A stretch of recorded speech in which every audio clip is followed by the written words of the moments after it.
So my name so my name is Julia Scott, and I am with Baltimore Racial Justice Action. Welcome to our BRJA 13th of the month event. Today we are doing a book and film conversation on passing by Nella Larsen. This is our December event. Before we get started, we are filming, so if you do not feel comfortable with your face on camera, that is totally fine, but I want to let you know that that is happening. I'm going to send it over to Michelle, who is going to do some of our introductions. And Michelle, you can take it away. Thank you, Julia. Hi, everyone. My name is Michelle Dewberry. I am a co-facilitator of 13th of the month with Julia. And as Julia said, today we're going to be talking about Nella Larsen's book, Passing, and the film adaptation that was recently been on Netflix. I'm going to do the opening for us and get us started. So I'm going to ask everyone to grab a snack or a charger, paper and pen. We might be doing some journaling, and also ask you to set aside anything that may be distracting.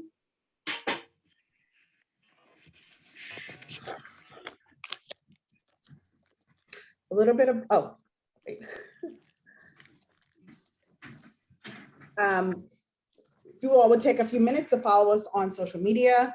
We give updates on 13th of the month and other things that are happening. We also have a giving campaign that's going on at the moment. So if you want to take a minute and follow us on Instagram, Facebook, YouTube, and Twitter. And we also put up our 13th of the month on YouTube. So if you want to share it with someone, or if you missed part of it, or if you want to watch it again, that's always available on YouTube. So just take a few minutes and follow us on social media.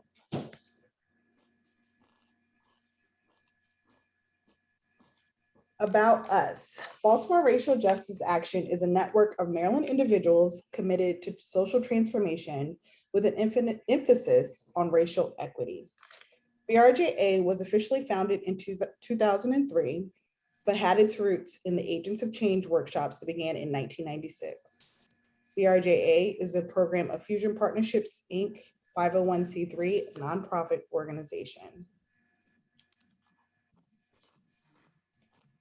Here at BRJA, we offer workshops series for members of the public, consultation for organizations, and free monthly dialogue events on the intersection of race and other societal issues. As most of you know, those always take place on the 13th of every month. To learn more about our public workshops, consultation, or 13th of the month events, visit us at bemoreantiracist.org. We are a small nonprofit, and we appreciate all donations to help us continue to do the work that we do. If you would like to give, please visit us at bemoreantiracist.org/donate. You can also sign up to be a sustainer. Even if it's a small amount every month, it's always appreciated. This allows us to continue to offer free monthly events. Now we'll begin our event. I'll turn it back over to you, Julia. Thank you, Michelle. So once again, welcome. My name is Julia. I will be one of the folks who are talking this evening about our film and book, Passing by Nella Larsen. We really wanted to kind of have this event because, for one, we thought it would be really cool. The movie just came out. It's been kind of the talk of the town a little bit. And so it came out, I think, in November. So this gives a little bit of time. People will hopefully have seen it. I'm letting you all know now, there might be some spoilers. So if you have not seen it, do not blame us. Do not email us, because I'm giving the spoiler warning now. Just to kind of go to the next slide, we will be like a small agenda. We already did the BRJA welcome. I'm going to go over some information about Nella Larsen, the author, and then Adar is going to give us some historical context for the book and for the film. And then we're going to kind of like go over to some ideas about passing and what passing actually is. And then we'll start talking about the book and the movie. And then we'll bring it up and open it up for audience questions and comments. So next slide. So Ooh, there we go. So Nella Larsen, she was born in Chicago to a Danish immigrant mother and a Black West Indian father. So Nella Larsen was actually mixed race. She was light skinned. And so this is actually a theme that comes up a lot in her stories. Allegedly, based on the history that I found about her, she actually was like the darkest person in her family. And so there was allegedly a time where she was kicked out or had to go somewhere else to kind of like work and do things because some of her family did try to pass, and she was not passable. So it made it very difficult for her parents to do so. So that, like I said, once again, that really does show up in her work. She was a nurse and a librarian at one point in her life. And when that became a little bit too much, she decided to switch to writing, but she's always been a writer. She was, of course, an important writer of the Harlem Renaissance. She's known for writing like short stories. She wrote her well-known story, Quicksand, which came out in 1928, and then Passing, which was her last work, which came out in 1929. One of the things about Nella Larsen that I think is really interesting is, for one, like, so she had gotten into some trouble with some of her lasting stories of why we don't really know her that well. She was accused of plagiarizing a story. It turned out that I think these two authors actually it was a story that most people told like in our community. And so it was kind of quote unquote copied. And so they were trying to figure out who did what. And so Nella Larsen ended up, it really kind of like took her down and made it very difficult for her to continue writing. Of course, if you are accused of plagiarizing, that is a really big thing.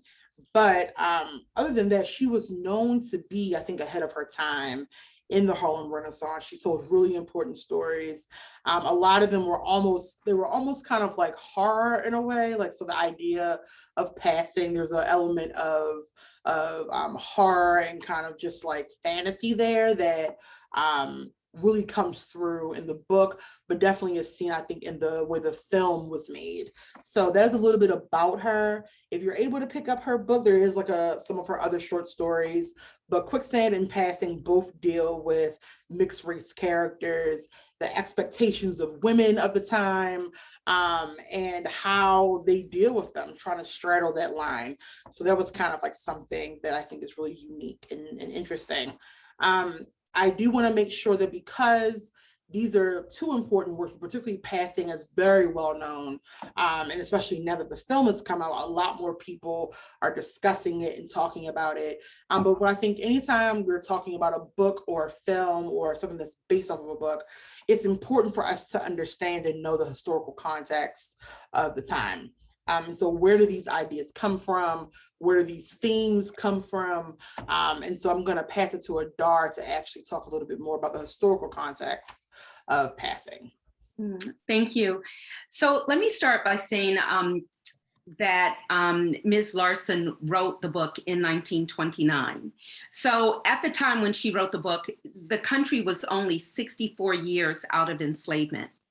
And it was a time of one of the first great migration. African Americans, because of Jim Crow, because of, or the Black codes, because of land grabs, because of the KKK, because of the sharecropping system, because of rapes, we could go on and on, started migrating north. But they were migrating north and still trying to negotiate a white supremacist landscape there.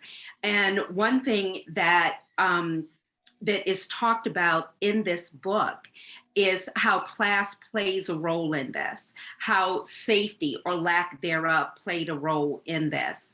About 5 years before the book was written, there was this famous case. Has anybody heard of Kip and Alice Rhinelander? Just do the icon hands raised if you have. Okay.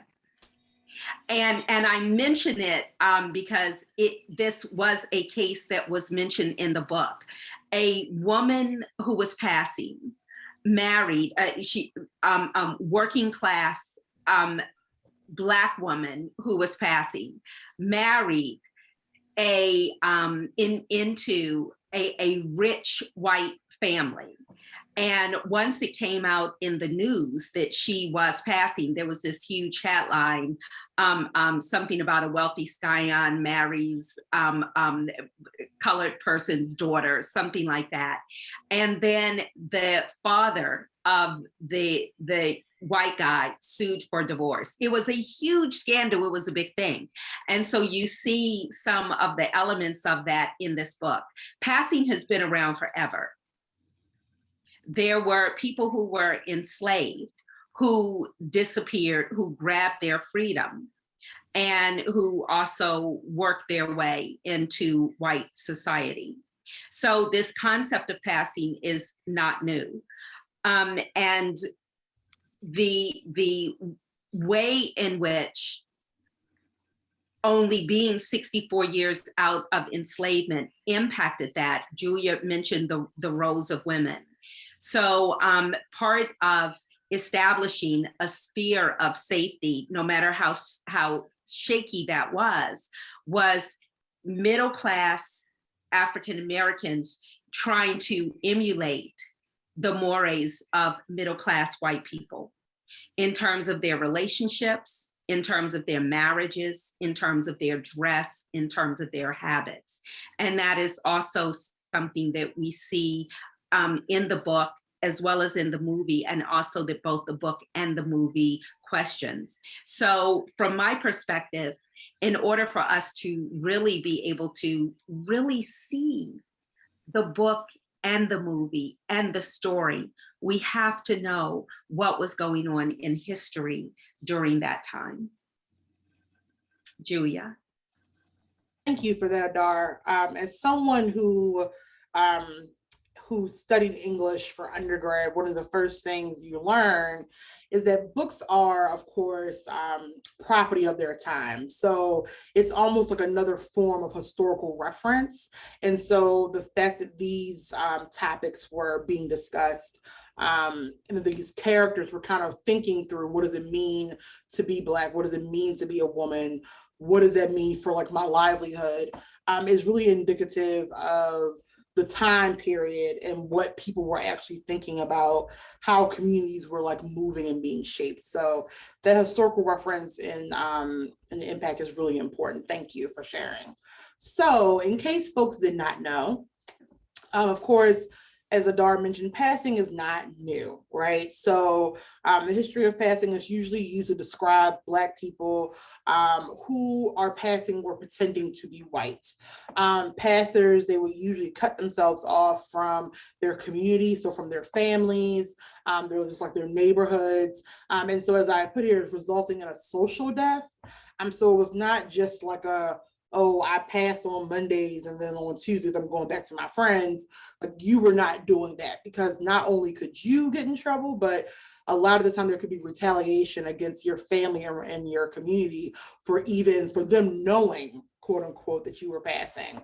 So that is something to just kind of think about. It can be done on a short-term or long-term basis. I think this is actually pretty well described or shown in the film and in the book when the main character Irene, played by Tessa Thompson, she is passing when she goes to stores, to kind of just like have a little bit of fun with it. And then you have the long-term folks, like someone like Claire, who has been doing this, like she's really just all in. And then passing forces one to question, at least I think in a lot of our opinions, of the fundamental tenets of white supremacy. Race is not as cut and dry as I think people have made it out to be. And so when you're able to pass, that really does mess with people's minds. Like, what does it actually mean to be Black? What does it mean to be white?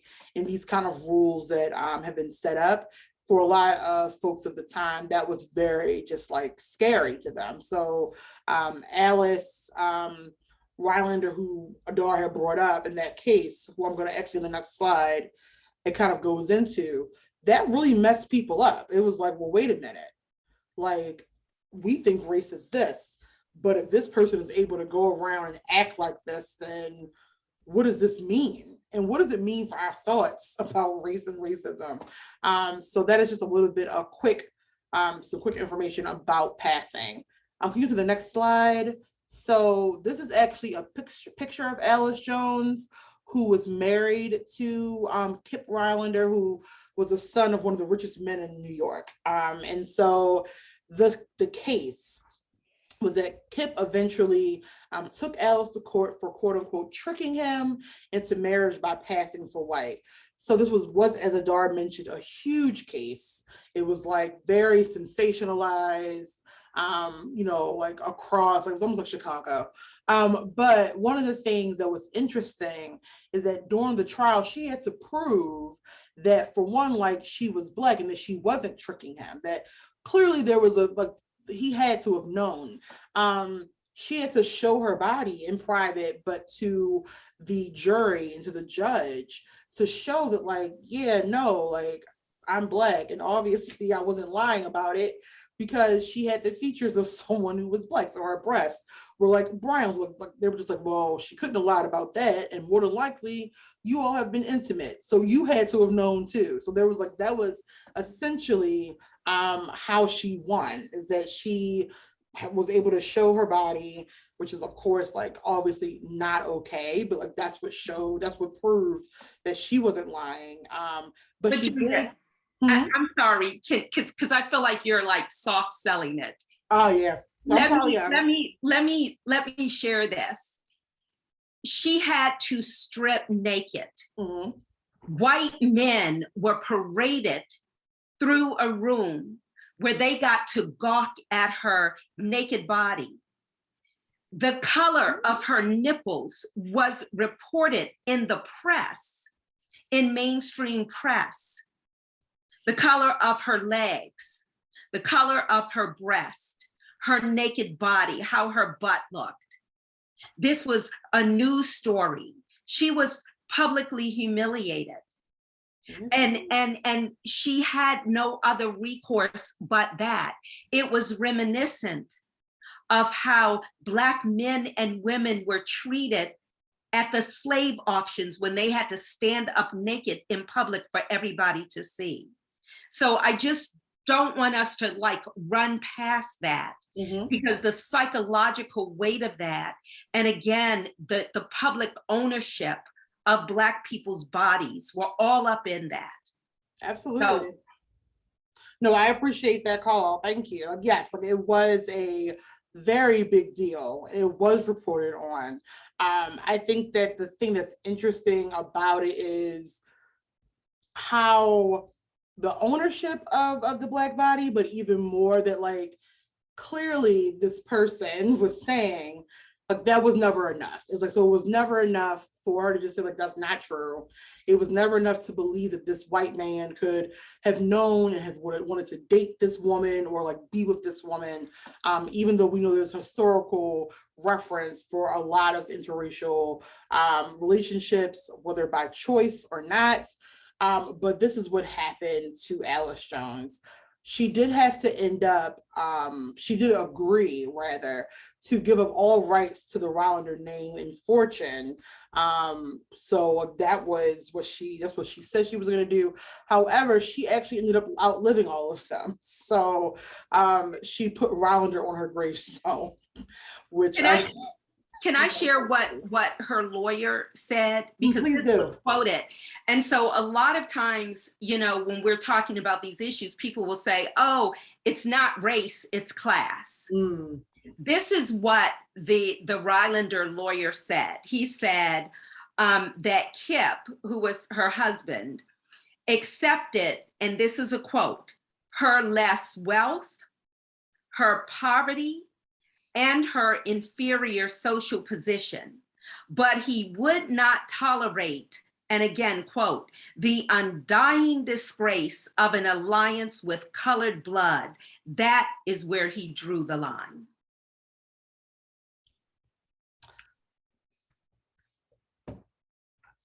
Don't really know what to say to that one. Nothing really you can say. Thank you. Well, we can say it's not class. Right, we can say it's not class. Right. But I mean, also, I think, like, before we even get into the film and the movie, I think that really does sometimes, it does like kind of bring up what happens in the film with the characters there. But yes, that definitely is what that is. Thank you. So the next slide is of Elvery Frederick. So she was passing for white for socioeconomic benefits, which is something that a lot of people of color had done, Black people had done, and for the safety of it. But the interesting thing is that she didn't inform her children until she was like on her deathbed. So her children, who were also light, who looked white, did not know that they were Black until like very much later in life. And so her daughter, actually, she had gone on a tour. She was talking about it not too long ago, wrote a book, White Like Her, My Family's Story of Race and Racial Passing. So these were things that like the shame she talked about on her deathbed. What were her friends going to think about this? What were her kind of like her friends in this extended family?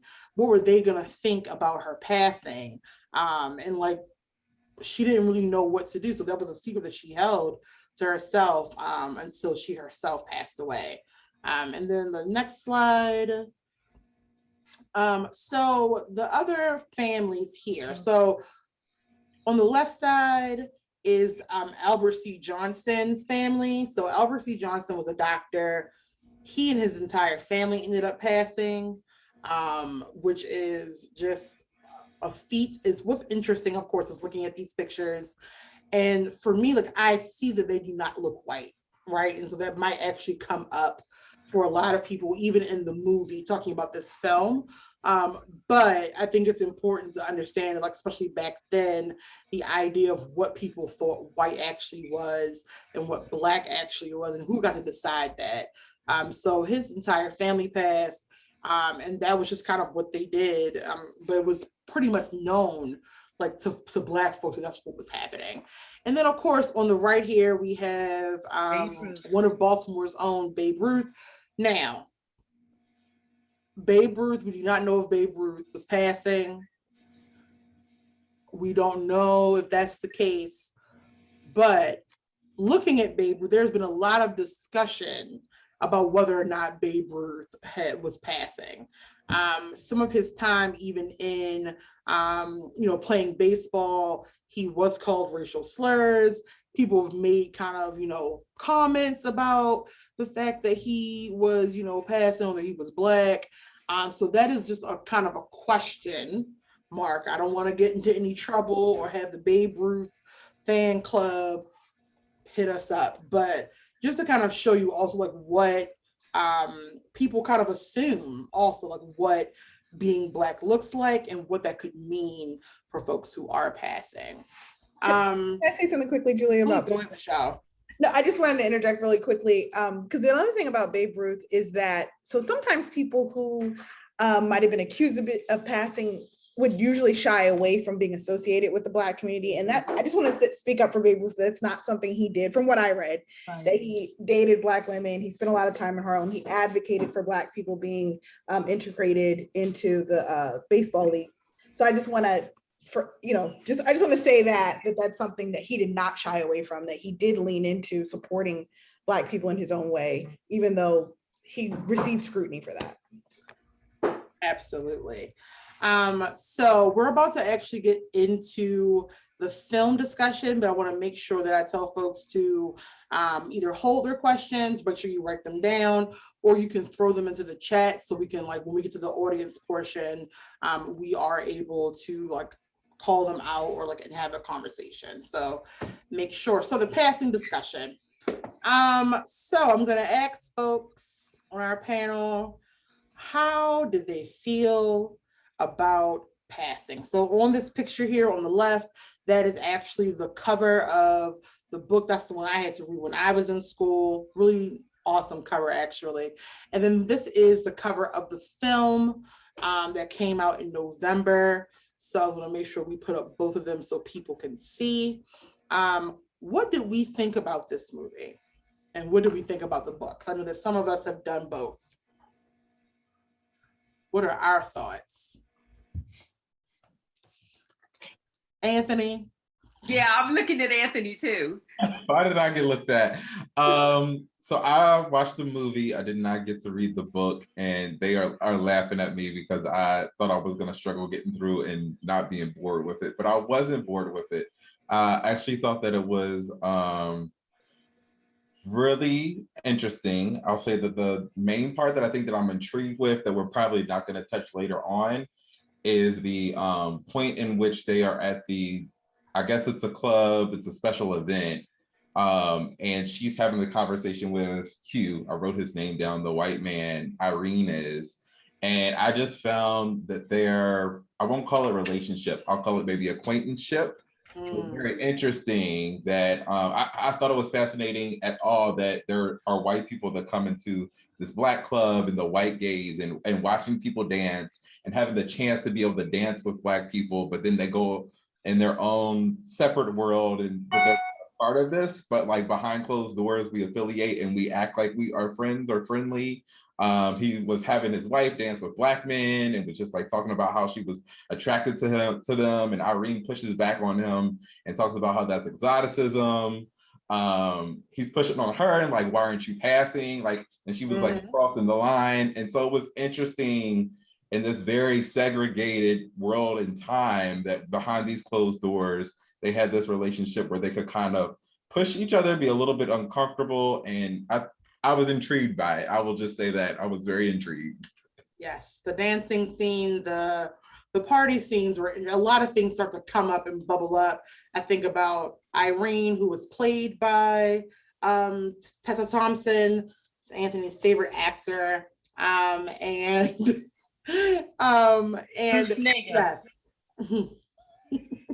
I had to say that. Michelle, what are your thoughts? Oh, I enjoyed the movie as well. I did not finish the book, but I enjoyed the movie. And I found it interesting how much for me while watching it, the intersection of class and passing came up for me. Like both women were from, it sounds to me from the bit of the book that I read that both women came from, an educated, well-to-do neighborhood. Their families knew each other. It sounded like they weren't that shocked that, oh gosh, I can't remember her name now. Claire was passing. So it sounded like maybe other members of the community might have been passing, like this is something that happened. And then, I was just thinking about the historical context behind that like, mind you had wealthier Black people who were dark skinned, but typically for much of our history, the people who had access, some little bit of access to power and money historically have been lighter skinned Black people. Even during slavery, they were the ones more likely to be freed, the ones more likely to be given a trade, learning a trade while enslaved. So it just made me think about that historical context behind it. And that, I was thinking about how Reen's character, how she didn't want to talk about race and how she was so upset with her husband and he was darker than her and their kids were darker. It was almost like, because she could so easily go between both of these worlds and have that comfort of that, it was almost like she didn't even understand what her husband and her kids, like she didn't really understand their reality. Even though that was her husband and her children, because that wasn't her lived experience. So yeah, a lot of complex issues around race and class that I saw come up. I also found it interesting, the acting that was done, how when Reen was passing, how she kept wearing a hat and like keeping her hat down. I don't know if anyone else noticed that. Her body language was very like, I don't really want anyone to see me and notice me and talk to me. And how when she was at home in Harlem with other Black people, she was much more free, had her head up more. I really enjoyed and appreciated that acting bit that happened when she was going between both worlds. Absolutely. I think that actually her wearing the hat is kind of a call to the book cover. It's kind of how we're introduced to Irene's character, her kind of walking into these white stores or like going to these white restaurants and wearing this hat and kind of like obscuring her face, and white people not knowing, like just kind of being quote unquote tricked, and her kind of almost smiling and enjoying it, like, you don't, like, y'all really don't know me. Now Adar, I know, has done like a deep dive into the book. And I also read the book some years ago, but I would love to hear Adar's thoughts. Thank you. So the book, the movie says things differently than the book. It takes license. So just acknowledging that. So I don't know whether the movie does this or not, but let me put this out there and then tell me whether the movie does this. Claire's father was a white man. We don't know what happened to Claire's mother. You know, she's not really somebody who is given prominence in a book. Neither is Claire's father, but to talk about him being like this white drunk man, right? Who did not treat her well. Claire was poor. Claire was the poorest person on a block. She wanted things. People talked about her having a having spirit, a spirit of wanting to acquire, because when she was growing up, she didn't have, right? And the other people on the block who were darker skinned and some who could pass had more than she had in terms of class. When her father died, she went to live with her father's aunts who were white. And basically they treated her like a maid. And so her circumstances there were even worse than when she was with her father. And so she would come back to her old neighborhood with all of those darker skinned, more economically well-to-do people. And she would look at them wanting what they had. So because her aunts, and let me put this on the table, who were two queer white ladies, specifically states that in the book, right? Who did not want Claire to talk about being Black. So that was her first act of passing when she was growing up, because her white aunts were like, no, we can't let it be known that there is a Negro in our house. And she was treated so shabbily, again, like a maid, that when the first white man who had no clue. And chicken nuggets, spinach, and mushrooms. So I am hoping that someone will mute. Yeah. Yeah, so when this first young white man who didn't have a clue that she was a Negro came to town, they ended up getting married because, not because she necessarily wanted to pass, but because, and this is where class comes in, she saw that he was a gateway to her having in a way that she had never had in her life. So there is that. And I want to say this too, two other things, and I'll shut up. You know, one thing that for Black people, because passing is not new, right, you can look at somebody and know your own in a way that white people are not able to do. Right. So that's one. And then Anthony and I were having this conversation, like, there is no way that these two women in the posters would pass. Yeah. So and I thought, and Julia, the article that you sent us was like, oh, no, this is why they decided to put two people who they knew wouldn't pass. So it was just kind of like a mind game to show just how ridiculous the concept of race. Now, racism is very real, so let's be real about that. But how the concept of race is a social construct. Right. And so I think that they're really doing that was very, very subversive, and just opens up a whole nother avenue of conversation about, you know, the ridiculousness of our looking at race in the way that we look at race. Yes. I mean, so for a couple things, they don't really go into that in the movie. The movie is about Claire's background. About Claire's background. Like they hint at some, like, oh, like she kind of, when I was growing up, but like nothing I think as, you know, direct as that in the film.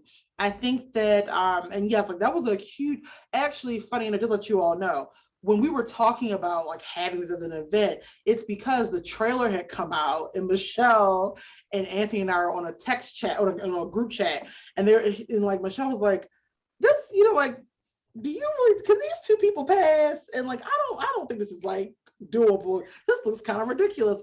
And so one of the things that that my point of view was that, to me, it was so evident that like clearly Ruth Negga, who was playing Claire, and Tessa Thompson, who was playing Irene, are not people who can pass. Like we see them in Today, and we're like, they're clearly Black women. I think that, but that's kind of almost like the hilarity of it too, that like, I look at older pictures of folks sometimes who have passed, and I'm like, how? Like, how did they pull that off? Like, now clearly I couldn't pass back then, I can't pass now. It's like, but when I see, so I'm like, how are they doing it? And how do white people not know?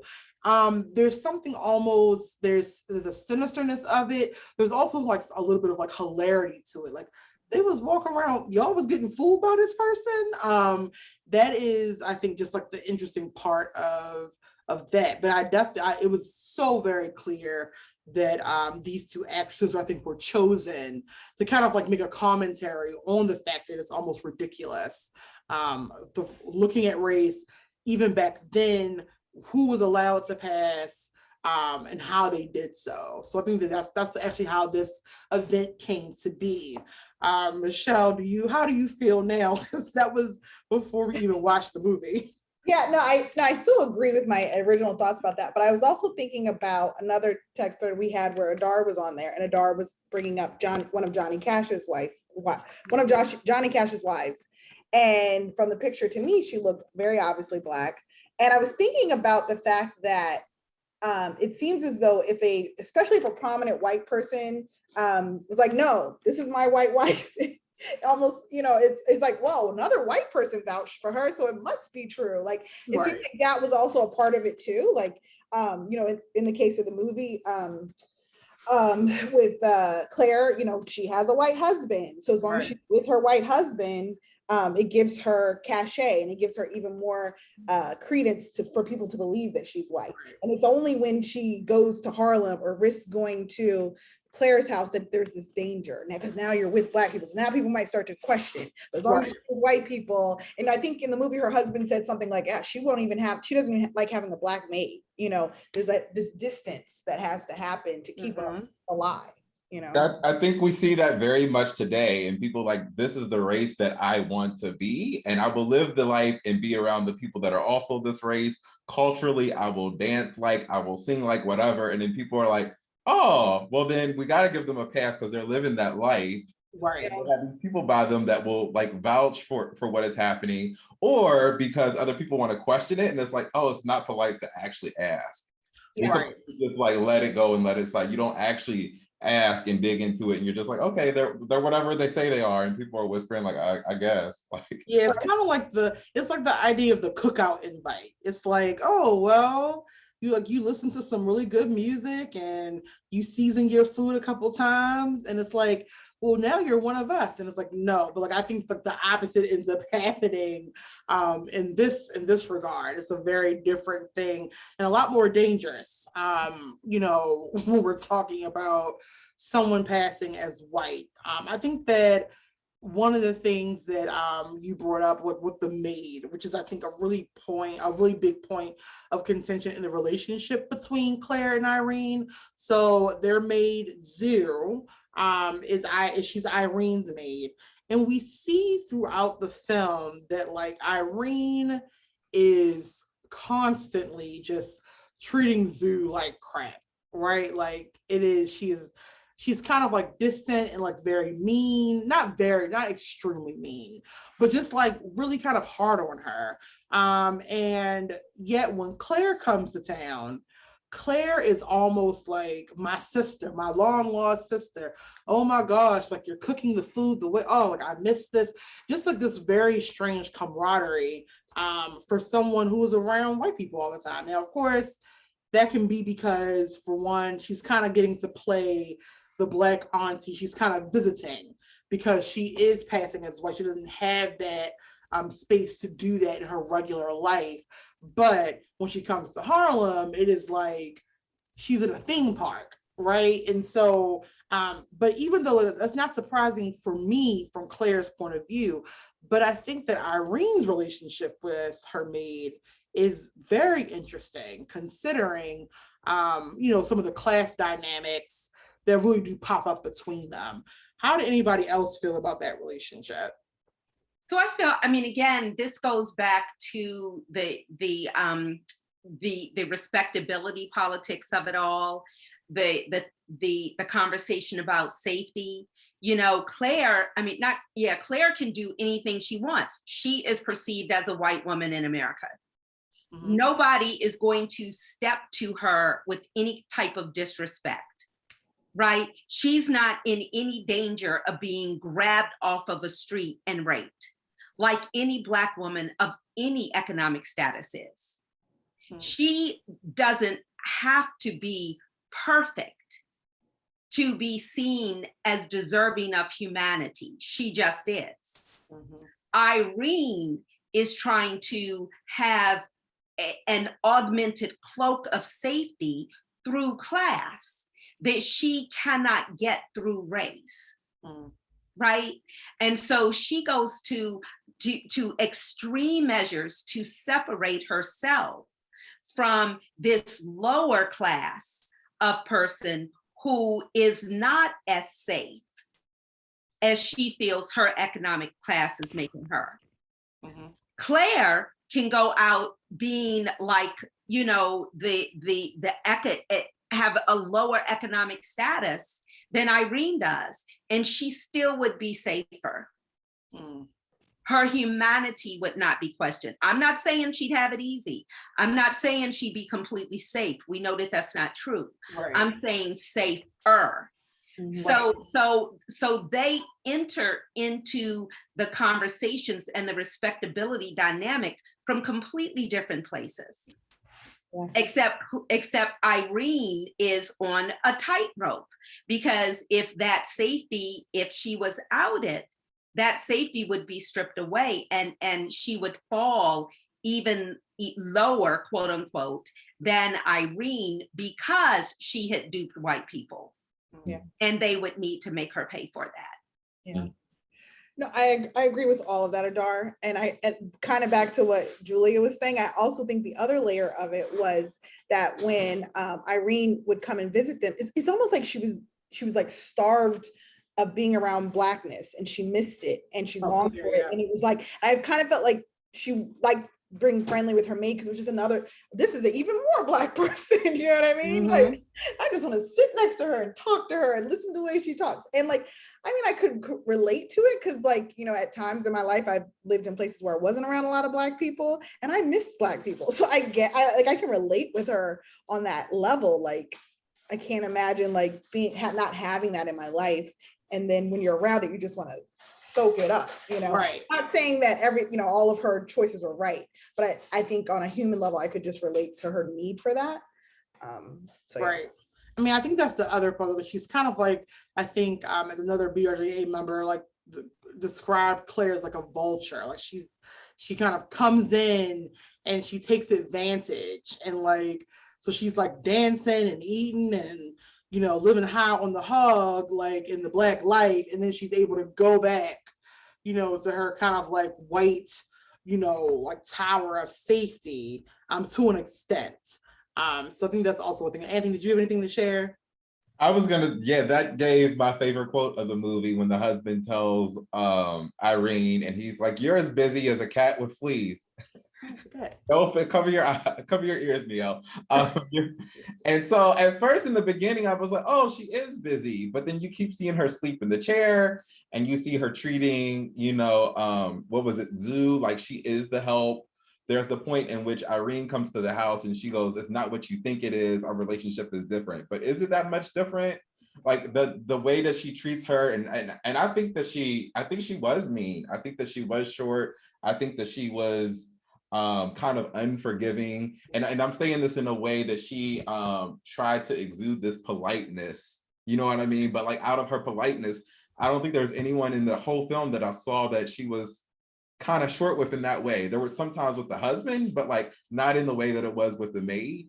And so I I did not like that she was playing the game and exercising what she had to do to keep her position with class, but also you were believing the lie, which is something that we talk about a lot in our workshops. Right. For people of color, especially Black people, is that like you have to play a game, but remember when you're looking in the mirror, what truth you got to tell yourselves, and don't believe the lies. And she had very much ingested it. And so that was, I was like, wait, you think this is different, but it's not. If you ask Zoo, I bet you she would have a very different perspective than what you're trying to tell other people, and especially what you're trying to perform in front of this passing white. So in the book, it was different. In the book, she was not as harsh with Zoo as the movie depicts. But I think that the way that they do it in the movie is really good because it puts front and center, right?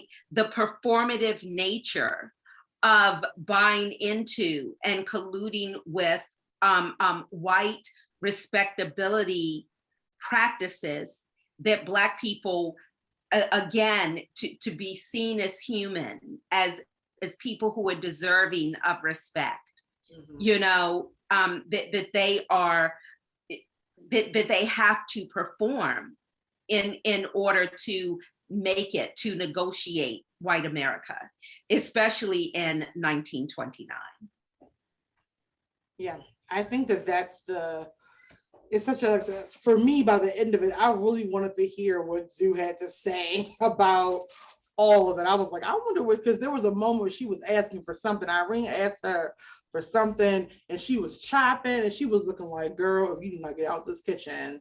Like I know that moment, I was like, I know she had some stuff to talk about. She had some stuff to say. It was about something about cleaning the room before her sons got home. Yeah. And then there was also the point in which she wanted to go out and then Zoo wasn't there and the husband was like, she has a family too.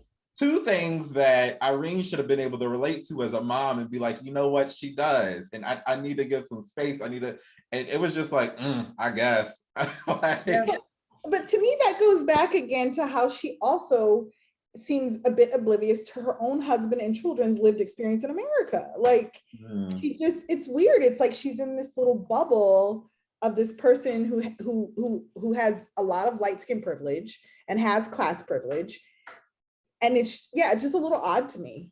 But she's so oblivious to, but you know what's so funny? I don't think that it's so much, I don't think that she's actually oblivious. I think that she is choosing like to actively not to engage. Like, so I mean, one of the words that we've talked about a lot today is safety, right? And so I think that Irene likes to kind of play like toe the line. And that for one is like, so she's passing in like these kind of short-term spurts, right? So she goes to the stores and she's able to kind of walk in the neighborhood. So she does that. And then she comes back to her community and she's like highly involved. So she is like on the boards, like the Negro League. So she's like really like in these kind of fancy, classy positions that a lot of middle class to upper class Black folks were a part of. So she has a really, I think, unique understanding about, and she even talks to Claire about like, the Black race and how do we, like come up. So she's very aware. I think that there's a level, and I've said this before, I think there's some self-hatred that Irene goes through that I think with her husband, who is blatantly aware and is like, we need to get out of here. We need to get the hell out of America. And the idea of she's not safe being Black, she's not safe being a woman. And I think that she really just, her sons, like that's an extension of that. Like, if they know, I'm gonna have to deal with that. And I don't want to recognize or deal with the reality of what this brings. I think that she is, and I think that this all comes up very quickly for her when she sees Claire. So like one of my favorite scenes is honestly the opening scenes, is when she first sees Claire in the restaurant, and Claire is kind of like looking at her because like Claire, they recognize each other. Like, well, Claire recognizes her. And she's kind of looking like, who is this white girl looking at me? But she kind of is like, what is going on? But like she's almost framed in this very like almost like not angelic, but just like very regal, but like you know that there's a mystery there. And so I think that Irene, a lot of the tension between her and Claire, there's a lot of jealousy, I think, between her and Claire. And I think that Claire, you know, for all of her stuff, Claire's out here living her life the way she chooses to. And I think that Irene feels trapped. And I think that her race is another trap. I think that her gender is another trap. And I think that those things really come up. So she's not, I don't think she's oblivious. I just think that she really does. She's like, oh, I do not want to deal with being Black, because this is a lot. And I don't want my kids to know about it either, because it is a bubble. Mm-hmm. So, you know, there's a line in the book. I wonder if it was is also in a movie, but there's a line in a book where Irene, in thinking to herself, says, the trouble with Claire was not only that she wanted to have her cake and eat it too, but that she wanted to nibble at the cakes of other people as well. Yes. And the very same thing is true for Irene, that they literally are two sides, same coin, you know, and it, we have an Irene who, you know, is almost like a helicopter mom, who is a helicopter spouse. She tries to control every daggone thing going on in her world. And that was one of the things that disturbed her so about Claire, because she could not control Claire. Claire was, you know, brought an element of lack of safety because Claire would do whatever Claire wanted to do. And Irene was not having that, because that disordered her very tightly drawn world. And it was a world that Claire was drawn to because she was cut off from everything, even as she did not want to permanently be a part of that world because of the ways in which it restricted her. So Irene is jealous of Claire because of the freedom that Claire took for herself in passing, in not having to be concerned about race, in having that protection and that safety, right? Even though she's walking a tight wire. Right. And even, you know, even as she pities Claire for it, because she knows it, like she, in the book, she continually says, everything has to be paid for. She says that about 3 or 4 times in the book, reminding Claire, everything has to be paid for. She's super conscious of that. And meanwhile, Claire is like, don't care. I'm having fun right now and I'm gonna live my life. And so Irene, you know, Claire admires the bubble that Irene is in, right? But, and she's also jealous of it. And she also would not want to live there. Well, Irene admires the recklessness with which Claire lives life, you know, is jealous of it, but knows that she would not want to live there permanently. So that is why they butt heads, because they're essentially looking at things the same way, but, you know, from different sides of the yard. Yeah. Anthony, were you going to say something before Doris spoke? I was also going to say, and I'm wondering now and in questioning it, I guess I'll throw it out there. We don't have to respond, but we often talk about the avenue or the place in which you do the work says a lot about where you are. And so the fact that Claire is like, oh, I like to throw these events and these celebratory things for my people, but I also cannot hold and have conversation about the Black men in my house you know, interfacing with police, it says a lot about where she is. It says a lot about where she's not at. And and then just put it in our real life, and we talk about what does that mean when you can't hold space, can't be curious about, can't examine a thing. There's something that's happening for you that she's just not willing to look at all, right? And so it's like, I'll do the work, and part of me doing the work is, and I'm not taking away from, they need places to celebrate. We need time to be able to unwind, but the fact that she's like, I also can't do this other stuff at all, it just says a lot about where she is in her journey. Absolutely. It upsets her sense of safety. Yep. You know, and meanwhile, she's keeping, I mean, you know, her husband, who would, if he had his way, he'd be out of the country. Did they show that in the book? Yeah. So He they wanted to talk go about to Brazil, and Yeah. she shuts him down every single time. And you know, it's just like, nope, this is my country. I'm going to stay here. We're not going to Brazil. We'll just, you know, take it because I know the devil here. Mm-hmm. And I can create my bubble here. I don't know the devil there. And I am not willing to destroy the limited safety that I feel here to go anyplace else. Right. Go ahead, Michelle.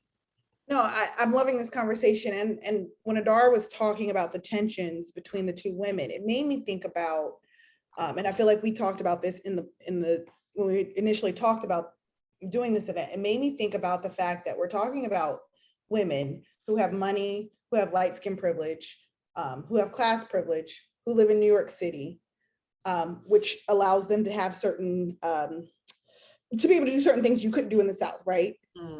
And that this is kind of the epitome of the Black experience in America at this time, if we think about all those things combined. And yet we still have two women who are living these really stressful lives because they are walking tightropes, because there are all these social mores that they have to make sure. I mean, you know, I'm thinking about the scene when they're dancing and she touches Claire because she's moving too much. Like, oh, you're doing a lot. You might give yourself away, right? Like that they're both in these cages and these bubbles and they're not happy.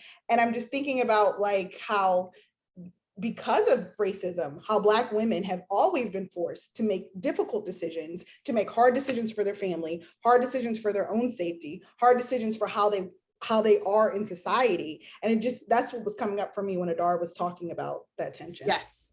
So like one of the things that I definitely wanted to talk about, of course, when we think about the title and the book and all of those things, that passing is obviously about race, right?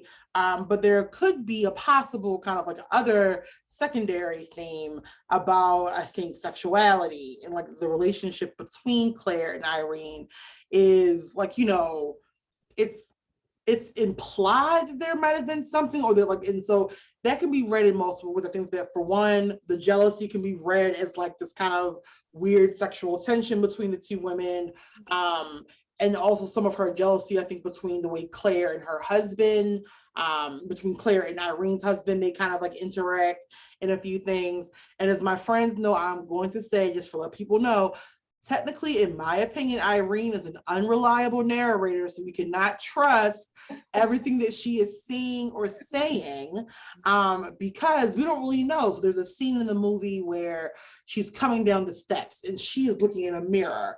She is seeing her husband and Claire like canoodling, but like when she actually gets to the landing of the step, they're like, you know, feet apart, right? They're just kind of talking. So she, throughout the movie, especially, definitely in the book, but like in the movie, it's seen that she's kind of losing her grip, like with reality a little bit, because like all of Claire comes up and then all these things start happening. So I think that is there. But back to that relationship.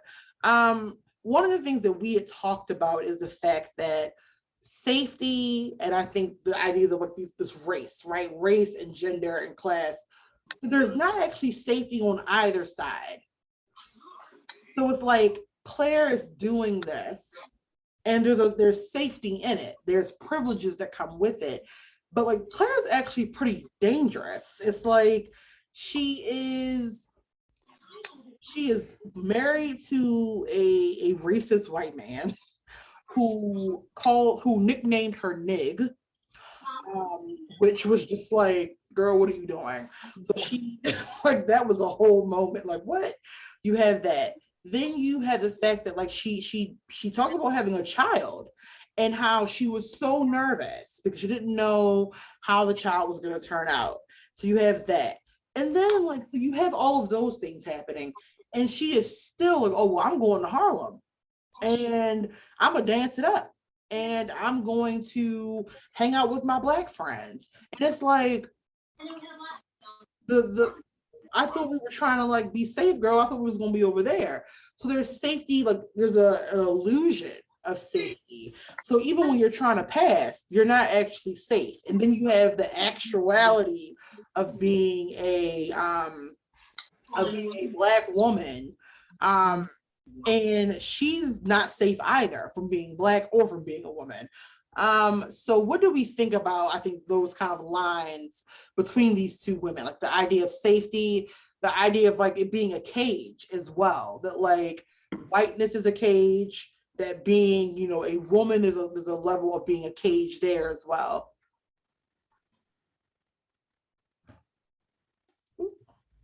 So can I say that, again, some of what was in the movie, I did not get it all from the book. I remember you were saying this, yeah. And as you all know, I went back and reread that book twice more because I was like, you know what, let me see if I'm, like, really coming at this from a heteronormative lens. You know, I want to see whether, I need to read this in a different way. And in the book, I didn't feel like Irene was unraveling. I felt like this bubble, as you say, that she was in was unraveling. Right, that she could no longer stay there, that Claire disordered her world. But she was really clear, as was another character in the book, the white guy at the club, right? Who should that Brian, Irene's husband, and Claire were having an affair. And at the end, and this is, like, real spoiler alert. So this is my warning. If you all, you know, please step away, because I'm gonna put it out there. Okay. We don't know what the book left unresolved was whether Irene killed Claire because of the affair with her husband, or whether Claire's husband killed her because she was passing for white and he found out, or whether she committed suicide. Because she could not, so all of that, you know, is in there too. But in terms of what you're asking, Julia, about their being caged, I feel like that is so right on. And again, only 64 years out of the country's support of enslavement. And still the Black codes are in. So nobody was safe. Everybody was stressed and walking on a tightrope. And again, you know, in 1929, when this was written, there were also, I mean, isn't that wait a minute, somebody look this up, please. Wasn't that when Wall Street crashed? Yeah, I believe it was the end of 29. When did, because there was some financial problems going on, right? 1929. Yeah. Thank you. So that was when Wall Street crashed. Yeah. So we also know that in times of economic insecurity, that means that Black people are like, any illusion of safety is gone. So there are all of these things happening. And for me, that was another brilliance of the piece in terms of class and the role of class being its own character, right? Knowing that in that year, right, that all of this safety that they thought they had was going to come crashing down anyway, right, because of the Wall Street crash. Yeah. So yeah, the boxed in and all of that, Julia, everything you said. Now, here's the thing, and I want to go back to this really quickly. I have had a lot of debates about this. I do not think that Brian and Claire were having an affair, like at all. I don't think they were having Anthony's an shaking his affair. head no too. Okay, tell me why not? Tell me. Like, well, for one, I feel like Irene pushed. I'm saying I can see this from like the film point of view, right? Irene pushes, I think, Claire and Brian together, and this comes from my own point of view regarding like their relationship. That jealousy is like, to me, it was like, oh well, like, you clearly want to have a relationship with this light skinned woman. And it was like, well, he's already having one with the light skinned woman. He's trying to go to Brazil with you, sis. But like, just pointing that out. But I feel like he had fun. I think they danced. I feel like, he was like, okay, she's cool. Because remember, he didn't want anything to do with her. He was kind of like, she causes trouble when she comes here. We don't really need her around. I think that like Claire became the fun aunt. And I think he was kind of like, you know what? Okay, well, the kids like her. She seems nice. Zoo likes her. Like, people like Claire. And I think that she in her head, like that man, I think they looked close, but I don't think they actually were. I think that Brian was really heavily invested in like trying to get the hell out of New York. And I think if anything, like their relationship, like Irene's obsession with Claire, I think drove this idea that like drove them closer together. I don't think they were actually having an affair. That's my point of view. I don't know. What Tiffany agrees with you, Thank you, Tiffany. and so does Anthony. What's your take, Anthony? I mean, mine is the same. I don't think that he was interested in the beginning. I think he was playing nice with her. And I think that, I mean, from everything that we see from him, even if he was attracted to her, which I don't think he was in that way, I don't think that he would have allowed himself to let his guard down, because it wasn't safe for him as a black man to be someone that's perceived as a white woman. I think that would have been just like a hell no for him. So I don't think so. What about you, Michelle? Okay, I'm still on the fence about whether an actual affair was happening, but I do think there was an attraction between the two of them. Okay. I do think, and she says something like, you're happier when she's around. And I think that's true. And I think that he did enjoy having her around. Whether or not they were having an affair, I'm still on the fence about that though. But I do think there was an attraction. Can I say too that there's also the thing that I think is interesting that stands out is that in this time period too, that a man and a woman, it wasn't common for them to have like a friendship. Right? And I also felt like that was kind of mixed up. I was like, oh, they can have things in common that they like to laugh about, but it felt like it was dug into, like there has to be something there or some type of right deeper. But I'm like, okay, I understand how in that time period that would look like that. But if looking at it with 2021 eyes, I'm like, oh, that seems like that could be fine, and they don't have to be, there doesn't have to be something going on there. Right. Well, here's the plausible deniability in the book that supports what you all say. The reason that Irene thought that he was having an affair was when Irene deliberately did not invite Claire to an event, to that big thing, right? That big party thing. And Brian, Irene's husband, invited her. And that was when Claire started thinking, wait, what's he doing inviting her? But so there was that. It could be jealousy, her insecurity. And if you were living with someone, or if you've ever have lived with someone who is holding you so tightly that you can't even breathe, wouldn't you want to be around someone who is willing to let you take a breath, right? And as unpredictable as as Claire was, he could be around her knowing that she was, again, that word, safe, because she was his wife's friend. Mm-hmm. Yeah. But so he could be with her and be able to take a breath. Now, when Irene asked Brian, like straight up, well, do you think that she's beautiful? What do you think? And Brian said, I suppose she'd be an unusually good looking white woman, but I like my ladies darker. Beside an A number one Sheba, she simply hasn't got it. So this is what he said. Now, is that what he really thought? Or was he just trying to throw Irene off the trail? I mean, That's a good again, throw-off. there's plausible deniability. There's, we can spin this either way. I in the dark. I feel like you could argue either point based on the evidence we have. I think that a lot. I know a Totally. lot of folks who were like, "Oh, they were having an affair," and I was like, no. I really thought that the emotional affair was really between the two women because that's the other part that he says, like, "Well, I thought that you would have wanted her to go," and he's like, "Well, I didn't invite her," and it's like, well, last week you said you can't stand her, then you want to hang out with her, then you're hanging out with her again. Like, he's like, I'm just trying to make everybody happy here. It's like, I feel like, like I said, that unreliable narrator, she was saying one thing and doing another. I think that she, like I said, I don't think that there was anything going on between those two. I just think that she didn't know what she wanted. But I do before. No, she wanted everything.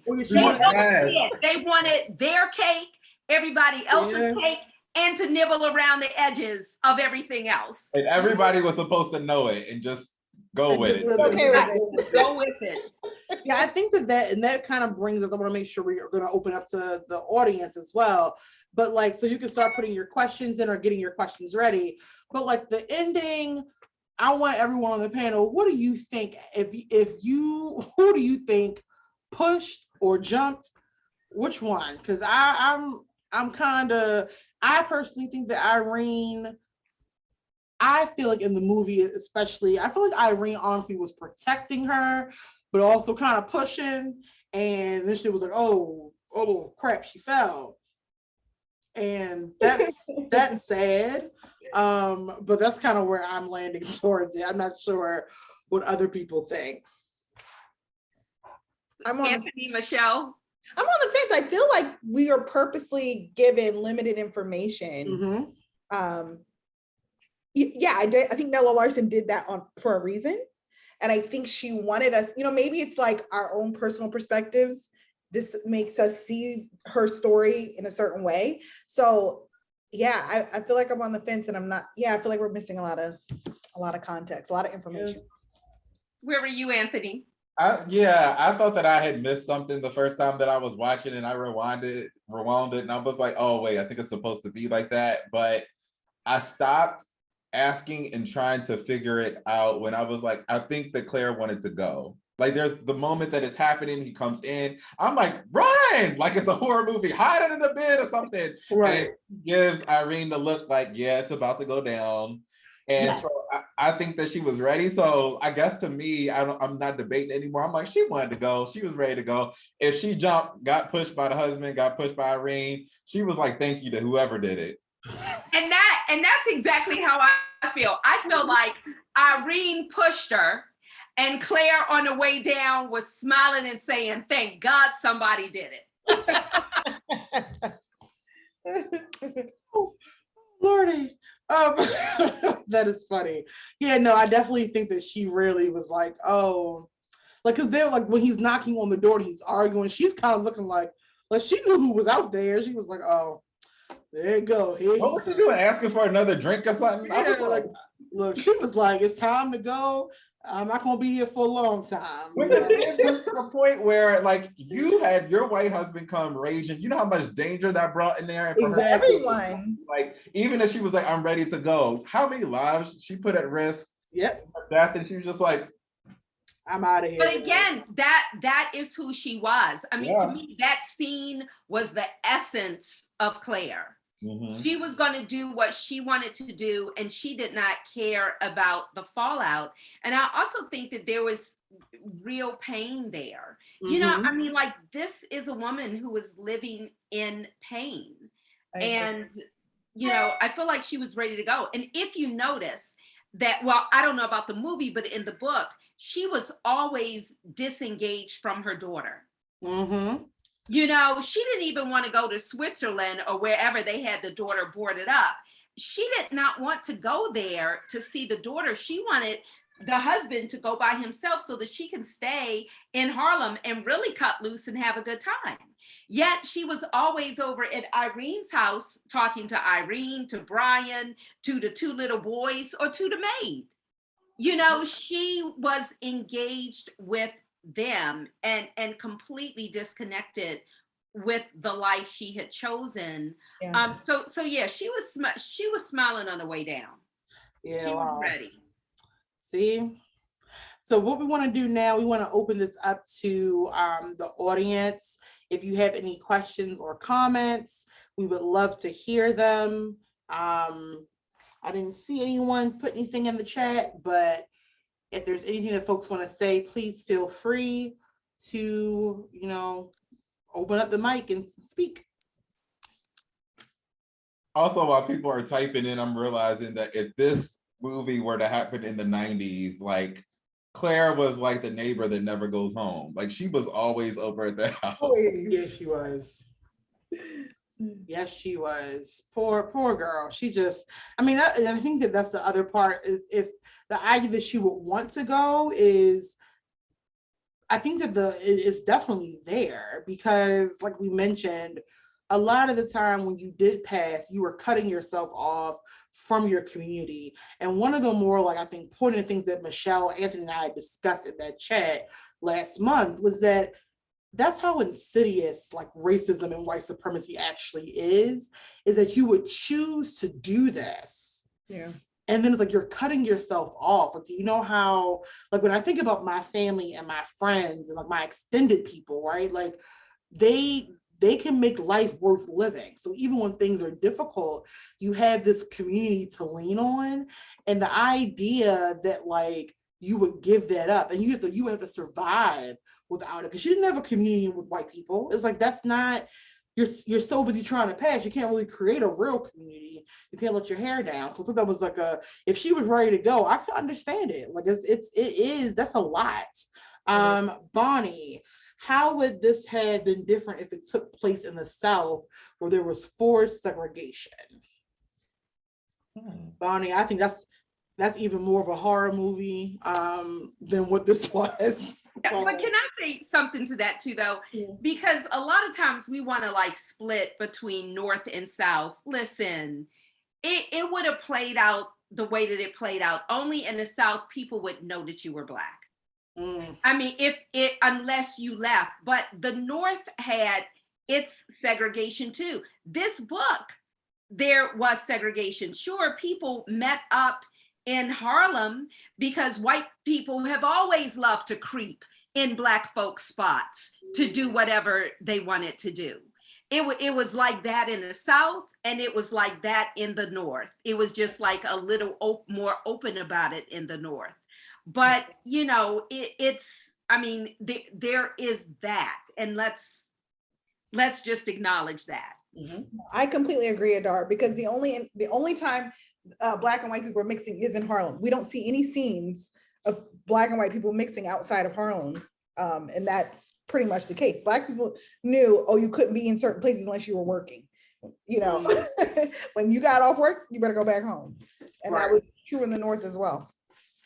I see that someone, Eric and Anna. Do you want us to put comments in the chat, or do you want us to unmute? Oh, you can say it. You can unmute yourself. Go ahead. Oh, okay. I wasn't sure. Just sometimes the question is so long, to type it in the chat, it'll be done. It'll be over already. But I just want to thank you for your discussions. And I'm so glad you addressed the issue about these two actresses chosen to play the role. Like that was one thing that really stayed. I didn't have that perspective that it was done intentionally to kind of show the ridiculousness of this whole notion of passing. But I wanted to talk a little bit about what's happening now. What is the leftover of this passing? So maybe people aren't trying to pass now, but we still have huge colorism issues within our community. We still have good hair, bad hair conversations that are still going on. We still have, African-American women who have more, what is, and I'll put in quotes, white features being more beautiful I think of the Halle Berry or the mixed race women, like the Halle Berrys that are, also considered. So it's like the leftover that's, in my opinion, is even worse because it's, there's still a lot of this self-hatred that's still going on. Again, that's what threw me a little bit. I read the book a few years ago, and so I had an image of what these women might look like based on reading the book, and then to see who they selected, it didn't match what I was thinking about the whole time, but I didn't think of that other perspective that you brought out. So I thought that was interesting and something to think about. But I wanted to point out that we're still dealing with the results of racism, and it's still today, even with people celebrating who they are, and Black pride and Black love, there's still these underlining pieces that we're trying so hard for our girls not to keep inheriting and passing on as we continue to go forward. So I just wanted to say that. Thank you. So can I start? Go ahead. Yeah. So I would say a couple things. Number one, we all know that racism is still like front and center. With this attack on critical race theory, with these laws that have already been enacted in 22 states around what type of history can be taught, right? And it is not the real deal history of what's going down, but it is in a lot of the acts, it's dubbed something about patriotism history, something like that. And basically it is that America, cannot teach anything that insinuates or states that America was ever a white supremacist nation, or that racism, systemic racism exists or ever existed in any point of time. I mean, this right here is being legislated. So what we're dealing with now is not just a vestige. It is like full force, front and center. And this internalized oppression that everybody who is a person of color or a person from a group that has been historically marginalized, that we all deal with. I don't care how anti-racist we are. We still have to change those tapes in our brains. In the same way that white people, no matter how anti-racist, quote unquote, they are, still deal with internalized superiority. That's an ongoing thing. So it is very difficult for us to move past colorism or good hair, bad hair, or any of these other things when it is so in our face every day. I mean, when we look at the Kardashians, what do we celebrate? They have appropriated on their bodies everything about a Black phenotype that they can while still being white.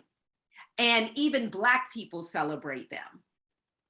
So there is a sickness here that we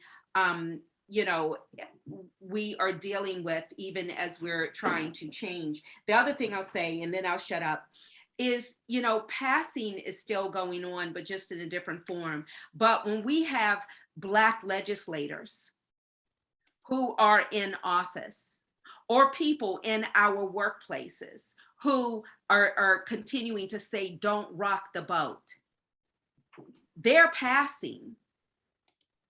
When we have to be the only ones at tables of power or in our tables of influence, we're the only ones who are speaking up, and you look and everybody is leaving you out on that limb by yourself.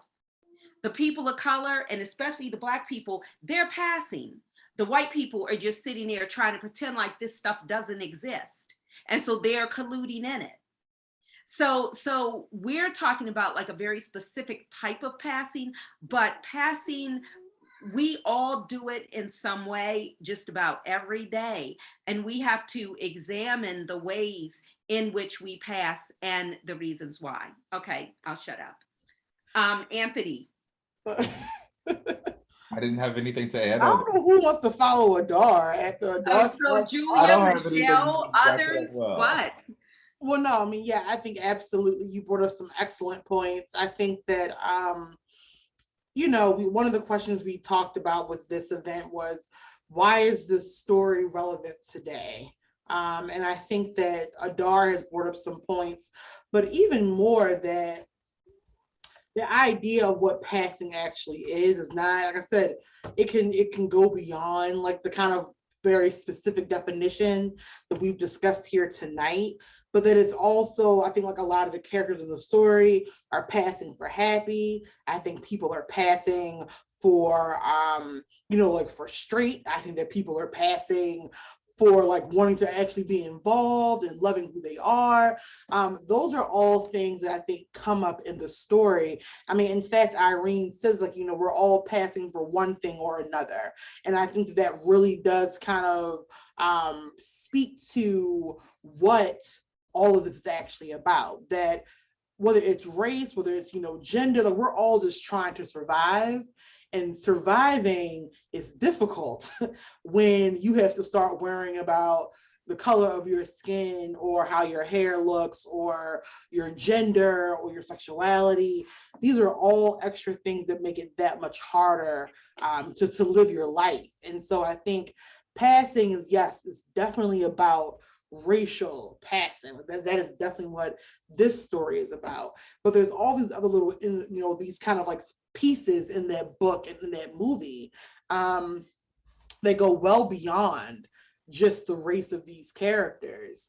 And so it gets into what we think life is supposed to look like and what it isn't, and the reality of that, and not wanting to burst that bubble. I think it's a very powerful and very relevant topic of how do you move in a world that does not accept you, that tells you you got to be one way or the other. And yeah, she's right. We all pass in some way, and we pass short term. Some folks are passing long term. But like I think the reality is it's going to come to a head sooner or later. So being honest with yourself is going to be important. I think I do have something to say now.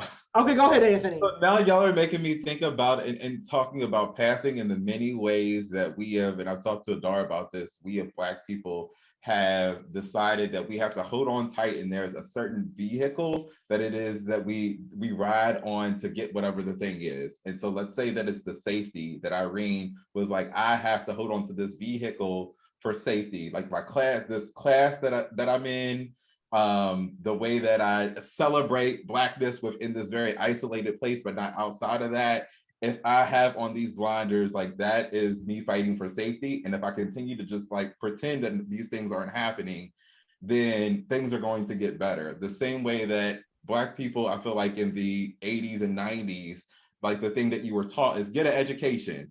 If you got some letters behind your name, then you'll be able to get money, you're able to get safe, but that doesn't make you safe. The same way that I feel like now is with entrepreneurship. Be your own boss, have your own business, right? But none of these things make you safe. And I'm not just talking about in the US, because her husband was like, let's go to another country, anti-Blackness is global. And so it's just a continuous race that we're on to try to find some sort of safety, humanity that just does not exist in this entire globe for us as Black people. But the fact that we have to keep on fighting and try to figure out something. So I'm not knocking people for being like, well, maybe it's this avenue or maybe it's this strategy. We need to keep trying, but also not fall into the myth that it's like, we got this one thing and that's going to be the solution. Like, right. And even more, Anthony, I mean, we can start to wrap it up. I think I see Sheila wants to speak, but also that like, that's why community is also important, because in that space of recognizing that no place is safe, you do have people that you can be around, I think, to make you feel safe. So it's like, that's the other part, that the safety is in our communities that we make. And so, which is another, I think, big reason why it's a strong possibility that Claire could have jumped, that she could have fallen back herself, because she had no safety. Like there was no safety for her. And so I think that is you know, by the end of it, you saw that Irene, they were around her, they were putting her coat on her, like they were taking care of her. So even when this awful thing happens, like she has someone to go home to that she can like be honest to an extent with, right? Like Claire didn't have that. And so it's so important to recognize, like, yes, safety is always important, but community is up there. That our communities are important. They make us feel safe in who we are. Sheila, you want to like add something? Yeah. Go ahead. Yeah, I just wanted to say, great discussion, awesome movie. I didn't read the book. And I was thinking about passing and how, like Adar said, we still pass. You know, I work with special needs and I'm able to interpret for them. So I would be considered passing, and I'm passing information to them. So the definition of passing is for me, it's like for those who get it or is accepted or qualify, and for those who don't. And I think about this a lot because, you know, my grandmother, she was one of the first crossing guards in Baltimore City. Very fair with gray eyes, all of them.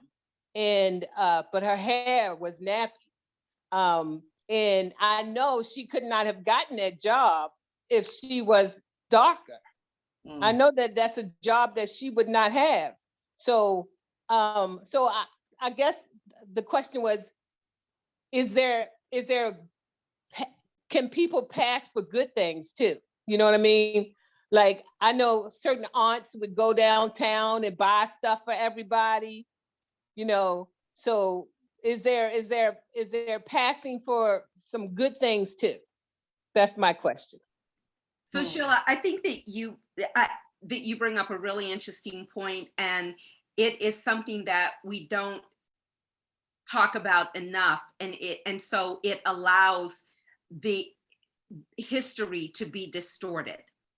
The historical reality is that, you know, in Black communities, we all have in our families people who are darker, people who are lighter, people who can pass, and we have always come together as community, as Julia was saying. Well, not always, but we have come together as community. Not everybody has left, and people who did have privilege in different ways use their privilege in different ways for the common good. That has always been a legacy, even back during times of enslavement, and that legacy has been distorted with this, you know, field niggas, house niggas type of narrative that if you look at history, you'll see that there are times when that holds true and there are times when it didn't, because everybody was the same family, right? There were family members in the field and family members in the house. And family members in the house, particularly if they were women, were unprotected because they were the ones, you know, who were also raped, right? So what I hear you asking about is the snatching back of a more complete narrative that acknowledges that all of us, that the lines are not as set, not as fixed as the false narrative makes them, that they were more fluid, that there were people who could pass, who did not, but who used that privilege for the benefit of their family members who could not pass. That is just as true historically as the false narrative of these fixed lines where light-skinned people and people who could pass for white were over there, never to interact with darker skinned people again, and darker skinned people never interacting with them. So thank you for bringing that up and just allowing that truth to be spoken. Thank you. Yes. Appreciate you. Well, it is 7:43, so we've gone over our time. I do want to point out a couple things. For one, It looks like Eric and Anna, they have put a link in the chat that actually is for NPR Fresh Air Great podcast. When they speak with the director, Rebecca Hall, who is an actress and is also the director of the film Passing. I am familiar with Rebecca Hall from her acting in a lot of films, and I did not know that that technically she has what we say Black in her family, but like her grandmother passed. This was actually the reason she actually even did this film and like read the book was because she had her own story of passing in her family, and it was a really big kind of like, you know, well-known secret, as they say. So if you want to learn more about Rebecca Hall and some of the choices that she made for the film, please make sure you check that that link out, as well as if you look it up, she did a lot of interviews about it. It's a very interesting just like point of view, I think, of how she did the film. I do want to thank our panelists, Anthony, Adar, and Michelle. It's always lovely talking to you all. I always learn so much, and I'm always pushed to expand my thinking more. And thank you all to the audience for coming and talking more about Passing, whether you've read the book or seen the movie. Hopefully you'll go back and rewatch and maybe see some other things. Anthony has put a link in the chat if you want to donate to see more events like these.